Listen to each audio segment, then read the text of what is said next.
morning, this is John Armentrout with Muffler Masters in Pensacola, Florida. This morning we have a 2006 350Z Nissan sports car. About 2 months ago we actually did his father's red 370Z, and we did it the exact same way. We wasn't sure if this one was going to be the same configuration to do, but it turns out that we did them both exactly the same. I have a YouTube on both of them, but actually it may be a sound difference because of the motor, but it's the same system. I'm going to show you what we did today. First of all, if you look over here on the ground, this is what we took off of it. It's a cat back, wides into a resonator, goes down the tunnel, and then comes just a big giant muffler with two tips at the end. We took all of that off. Basically, this is a cat back system. We started it at the back end of the cats, where the cats can still be replaced. Flange not been destroyed. We put 2 1/4 pipe. We ran it through the tunnel here, keeping plenty of room so that it doesn't rattle on this cross piece. We have a magnaflow muffler. In a minute I'm going to tell you the number.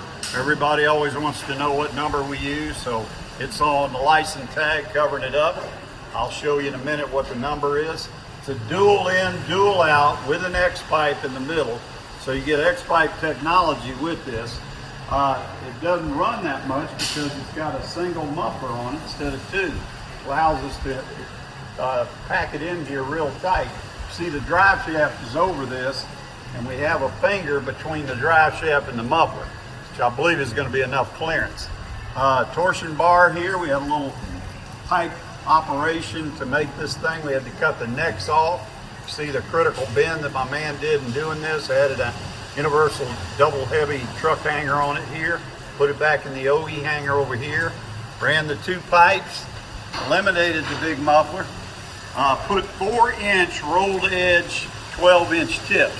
And you can see on this one, there's a box here, so he had to do some major fabrication work in taking this tip and chopping out that much of it and re-welding it back in. The guy that did this is a 43-year muffler employee of mine. He's been with me since 1976, and without his technology and smarts, we'd probably never been able to put this tip on here.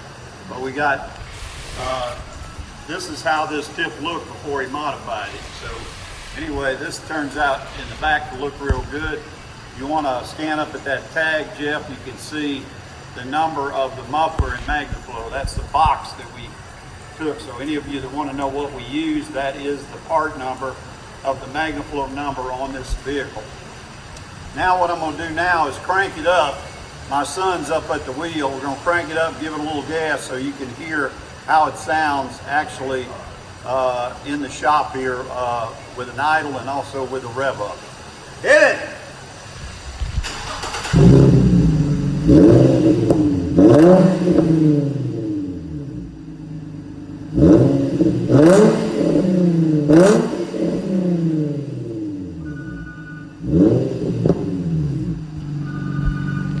As you can see, now that you haven't used the Flowmaster, it doesn't have a heavy drone to it, and we think that these guys, him and his son, just love the sound of this.